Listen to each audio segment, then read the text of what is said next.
오늘 하나님께서 우리에게 주시는 말씀은 로마서 1장 18절에서 32절입니다. 로마서 1장 18절에서 32절 함께 교독하겠습니다. 제가 먼저 18절 봉독합니다. 하나님의 진노가 불의로 진리를 막는 사람들의 모든 경건하지 않음과 불의에 대하여 하늘로부터 나타나나니 이는 하나님을 알만한 것이 그들 속에 보임이라. 하나님께서 이를 그들에게 보이셨느니라. 창세로부터 그의 보이지 않는 것들 곧 그의 영원하신 능력과 신성이 그가 만드신 만물에 분명히 보여 알려졌나니 그러므로 그들이 핑계하지 못할지니라. 하나님을 알되 하나님을 영화롭게도 아니하며 감사하지도 아니하고 오히려 그 생각이 허망하여지며 미련한 마음이 어두워졌나니 스스로 지혜 있다 하나 어리석게 되어 썩어지지 아니하는 하나님의 영광을 썩어질 사람과 새와 짐승과 기어다니는 동물 모양의 우상으로 바꾸었느니라. 그러므로 하나님께서 그들을 마음의 정욕대로 더러움에 내버려 두사 그들의 몸을 서로 욕되게 하게 하셨으니 이는 그들이 하나님의 진리를 거짓 것으로 바꾸어 피조물을 조물주보다 더 경배하고 섬김이라. 주는 곧 영원히 찬송할 이시로다. 아멘. 이 때문에 하나님께서 그들을 부끄러운 욕심에 내버려 두셨으니 곧 그들의 여자들도 순리대로 쓸 것을 바꾸어 영리로 쓰며 그와 같이 남자들도 순리대로 여자 쓰기를 버리고 서로 향하여 음욕이 부릴 듯하며 남자가 남자와 더불어 부끄러운 일을 행하여 그들의 그릇 때문에 상당한 보응을 그들 자신이 받았느니라. 또한 그들이 마음에 하나님 두기를 싫어하며 하나님께서 그들을 그 상실한 마음대로 내버려 두사 합당하지 못한 일을 하게 하셨으니 곧 모든 불의, 추악, 탐욕, 악의가 가득한 자요 시기, 살인, 분쟁, 사기, 악독이 가득한 자요 수군수군하는 자요 비방하는 자요 하나님께서 미워하시는 자요 능욕하는 자요 교만한 자요 자랑하는 자요 악을 도모하는 자요 부모를 거역하는 자요 우매한 자요 배악하는 자요 부정한 자요 무자비한 자라. 같이 읽습니다. 그들의 이 같은 일을 행하는 자는 사형에 해당한다고 하나님께서 정하심을 알고도 자기들만 행할 뿐 아니라 또한 그런 일을 행하는 자들을 옳다 하느니라. 아멘. 어제 본문 16절, 17절을 읽으면서 우리는 복음이 하나님의 능력이고 또한 모든 믿는 자에게 구원을 주신다는 희망을 갖게 되었습니다. 그런데 오늘 본문 18절을 보니까 갑자기 또 하나님의 진노에 관해서 말하고 있습니다. 복음의 희망을 말하다가 곧바로 하나님의 진노에 관해서 이렇게 언급하는 이유가 무엇일까요? 그것은 오늘 본문이 왜 우리에게 복음이 필요한지를 분명하게 보여주고 있기 때문입니다. 결론부터 말씀드리면 우리에게 복음이 필요한 이유는 모든 인간은 하나님의 진노 아래 놓여 있기 때문입니다. 18절 말씀 뭐라고 말씀합니까? 하나님의 진노가 불의로 진리를 막는 사람들의 모든 경건하지 않음과 불의에 대하여 하늘로부터 나타나나니. 하나님은 결코 경건하지 않음과 불의를 간과할 수 있는 분이 아니십니다. 만약 판사가 흉악한 범죄를 저지른 그 범인을 아무렇지도 않게 그냥 여겨버린다면, 그냥 용서해 줘버린다면 그게 말이 되겠습니까? 인간인 판사도 그럴진데 죄를 증오하신 하나님, 거룩하신 하나님, 죄가 없으신 하나님이 어떻게 죄를 모른 척 하실 수 있겠습니까? 어떻게 인간의 죄를 그냥 넘어가실 수 있겠습니까? 하나님은 그 죄악에 대해 진노하실 수밖에 없습니다. 그 하나님의 진노가 오늘 불의로 진리를 막는 사람들에게 나타난다고 말합니다. 우리가 너무나 잘 알고 있는 것처럼 지금 이 시대는 포스트 모더니즘의 영향을 매우 많이 받고 있는 시대입니다. 포스트 모더니즘의 가장 큰 특징이 무엇입니까? 절대적인 진리를 거부하는 것입니다. 각자의 생각을 다 존중해 주다 보니까 어떠한 생각이든 모든 생각을 다 받아들이고 인정해 주는 것입니다. 다양성을 추구하고 상대성을 추구한다는 명분 아래 그렇게 하는 것이죠. 그렇다 보니 심지어 종교도 다원주의에 빠집니다. 구원에 이르는 길이 너무나 많다는 것입니다. 어떻게든 구원에 이르기만 하면 된다는 것입니다. 이렇게 포스트 모더니즘에 물들어 있는 사람에게 오늘 18절 말씀 이해가 되겠습니까? 절대적인 진리가 없다고 믿는 사람들에게 오늘 18절 말씀을 받아들일 수 있겠습니까? 혹 그들이 하나님을 알지 못하고 하나님에 대해서 들어본 적이 없기 때문에 그렇게 반응하는 것일까요? 그러나 오늘 본문 19절, 20절은 하나님이 만드신 모든 만물과 자연이 하나님의 존재를 증거하고 있다고 말씀합니다. 자연을 보면 볼수록, 우주를 연구하면 연구할수록 사람보다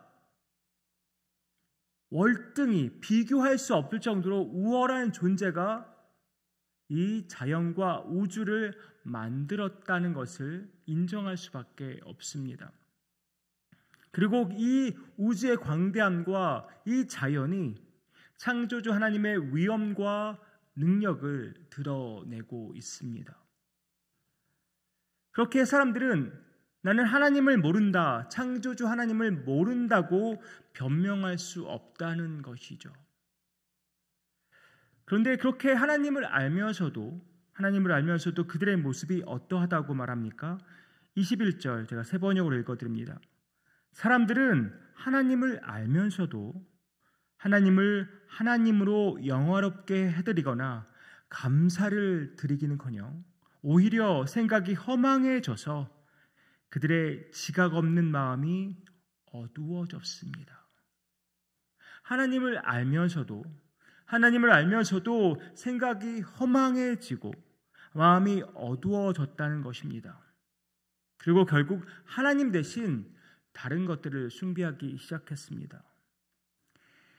하나님은 우리 인간을 창조하실 때 하나님을 섬기고 경배하도록 그렇게 창조하셨습니다. 그래서 인간은 속성상 누구를 섬기고 경배하게 되어 있습니다. 그런데 하나님을 경배하는 것을 거부해 버린다면 인간은 하나님 대신 다른 무언가를 계속해서 섬기고 숭배하게 되어 있다는 것이죠.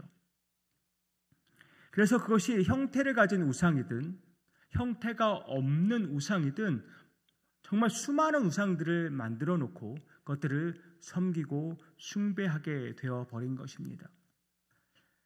24절에 보면 정욕이라는 단어가 등장합니다. 팀 켈러 목사님은 이 단어를 어떻게 문자 그대로 해석하면 과도한 욕망이라고 해석할 수 있다고 말씀합니다. 이것은 다른 모든 것들을 통제하려는 어떤 충동이나 그런 갈망을 말하는 것인데요. 우리 마음의 가장 큰 문제는 나쁜 것을 욕망하는 것이 아니라 좋은 것들을 과도하게 욕망해서 하나님이 창조하신 것들, 피조물들을 하나님 대신 숭배하고 섬기는 것이라고 말합니다. 그냥 좋은 것들을 너무나 과도하게 욕망한 나머지 그것들을 하나님 대신 섬기고 숭배하게 되어 버린다는 것입니다. 다시 말해서 그런 것들을 하나님 말고 신으로 만들어 버리는 것이죠. 김켈러 목사님이 승진을 하나로 예를 들었습니다. 승진, 회사에서 승진하는 거 나쁜 것 아니죠. 많은 사람들이 바라는 것입니다. 그런데 영적인 의미에서 보면 이 승진이 최악의 상황이 될 수 있다는 것입니다. 무슨 말이냐면 승진에 대해서 과도한 욕망을 품으면, 그리고 또 그렇게 품으면서 이것은 축복이라고 착각한다는 것입니다. 그리고 이것은 정말 진정한 삶이야 라고 생각하는 것입니다. 그런데 이미 그 사람에게는 이 성공이라는 것, 승진이라는 것이 신이 되어 버렸습니다. 이 성공을 쫓아가기 위해서 어떻게 보면 결혼 생활도 포기하고, 가족 챙기는 것도 다 포기하고, 친구 관계 다 포기해버리고, 오직 나는 승진만 할 거야, 난 성공만 할 거야 라고 그것을 쫓아간다는 것입니다. 이것은 승진만이 아니죠. 때로는 이것이 내가 키우는 자녀가 될 수도 있고, 돈이 될 수도 있고, 사람들에게 받는 어떠한 인정이 될 수도 있습니다. 이런 것들이 중립적인 것이 될 수도 있지만, 이것을 과도하게 욕망하게 되면 어느샌가 자녀가 내 신이 되어버리고, 돈이 내 신이 되어버리고, 사람들에게 받는 그 인정이 나의 신이 되어버릴 수 있다는 것입니다. 그래서 팀 켈러 목사님이 오스카 와일드의 말을 인용해 놓으셨는데 이렇게 말합니다. 신들이 우리를 벌 주고 싶을 때는 우리의 기도를 들어준다. 하나님이 진노하시면 우리가 원하는 것들을 다 들어주시고, 우리가 신으로 삼은 것들에 몰두하게 내버려 두신다. 하나님이 인간에게 주시는 최악의 형벌은 자신의 우상 숭배적인 욕망을 이루게 하는 것이다. 하나님의 심판은 우상 숭배와 악의 파괴적인 힘에 우리를 넘겨주는 것이다. 좀 정신이 번쩍 들게 하는 말씀 아닙니까? 우리가 원하는 대로 일에 다 잘 풀린다. 좋아할 만한 일이 아니라는 것입니다. 일이 술술 잘 풀리고 좋은 것이든 나쁜 것이든 우리가 그것에 대해 과도한 욕망을 가져도 모든 것이 다 이루어진다. 이것은 축복이 아니라는 것입니다. 하나님 말고 다른 것들에 우리가 더 몰두하게 되면 세상적으로 볼 때는 승승장구하는 것처럼 보일 수도 있습니다. 하지만 그것은 결코 하나님의 축복이 아니라는 것입니다. 하나님 말고 다른 것들을 더 찾고 몰두하고 또 급기야 그것을 섬기고 숭배하게 되면 25절 이하의 모든 죄악들을 우리 인간들은 짓게 되어 있습니다. 모든 인간 다 예외 없이 이렇게 됩니다. 오직 하나님만 찬양하고 경배해야 하는데, 우리의 유일한 경배의 대상은 하나님이어야 하는데, 그 하나님을 다른 것으로 대체하는 순간 우리는 죄를 짓게 되어 있습니다. 오늘 본문은 동성애가 죄라고 분명하게 말씀하고 있습니다. 세상이 어떠한 기준을 들어서 그것은 아니다라고 말해도 분명 성경은 동성애는 죄다라고 분명하게 밝히고 있습니다. 그런데 성도님들, 오늘 죄의 목록이 동성애에서 그치고 있습니까? 그게 아닙니다. 29절에서 31절 계속 죄의 목록들이 나열되고 있습니다. 곧 모든 불의, 추악, 탐욕, 악의가 가득한 자요, 시기, 살인, 분쟁, 사기, 악독이 가득한 자요, 수군수군한 자요, 비방하는 자요, 하나님께서 미워하시는 자요, 능욕하는 자요, 교만한 자요, 자랑하는 자요, 악을 도모하는 자요, 부모를 거역하는 자요, 우매한 자요, 배악하는 자요, 무정한 자요, 무자비한 자라. 수많은 죄악들, 우리가 지을 법한 수많은 죄악들이 다 나열되어 있습니다. 이 모든 죄악들 왜 짓게 되는 것입니까? 하나님 말고 다른 것들을 더 섬기고 숭배하기 때문입니다. 누구라도 이 모든 죄악들에 노출될 수 있습니다. 우리는 이러한 악한 일을 저질 수 있는 본성을 가지고 있는 인간들입니다. 당시 이방인들에게만 복음이 필요한 것이 아니라 오늘을 살아가고 있는 우리 모두에게 복음이 필요합니다. 사랑하는 성도님들, 우리는 제자리로 돌아가야 합니다. 하나님을 찬양하고 경배하고 섬기는 그 자리로 우리는 돌아가야 합니다. 그 자리가 우리의 자리입니다. 우리의 찬양의 대상은 오직 창조주 하나님밖에 없습니다. 그것을 놓쳐버리면 우리는 어느샌가 죄악의 자리로 나아가고 있을 것입니다. 우리가 하나님 말고 다른 것들을 두려워하기 시작하면 그때부터 우리는 잘못된 길로 걸어가고 있을 것입니다. 사랑하는 성도님들, 다시 복음 앞에 온전히 서서 제자리로 돌아가는 우리 되기 원합니다. 하나님을 경배하는 자리, 하나님을 두려워하는 자리로 돌아가기 원합니다. 이 자리가 우리가 평생 거해야 할 자리입니다. 우리가 머물러야 할 자리가 바로 하나님을 경배하고 하나님을 두려워하는 자리입니다. 오직 주 하나님만 찬양하고 두려워하며 경배하는, 섬기고 사랑하는, 또 그 사랑 앞에 우리가 헌신으로 나아가는 뉴장의 모든 권속들 되기를 주님의 이름으로 축복합니다. 기도하겠습니다.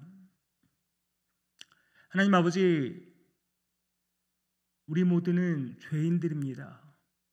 하나님의 진노를 받을 수밖에 없는 죄인들입니다. 우리가 하나님 말고 다른 것들을 우리 안에 품고 그것을 욕망하고 그것을 쫓아 나가다 보면 어느샌가 우리는 우상 숭배하며 수많은 죄악들을 지을 수밖에 없는 악한 본성을 가진 그런 죄인들입니다. 주님, 그렇게 우리에겐 복음이 필요하고 그 복음 앞에 우리가 온전히 서서 다시금 우리를 창조하시고 우리를 구원하신 하나님 앞에 온전히 서서 하나님을 경배하고 하나님을 두려워하는 우리 모두 되기 원합니다. 제자리로 돌아가기 원합니다. 제자리로 돌아가기 원합니다. 주님 함께하여 주시옵소서. 이번 말씀 예수 그리스도의 이름으로 기도하옵나이다. 아멘.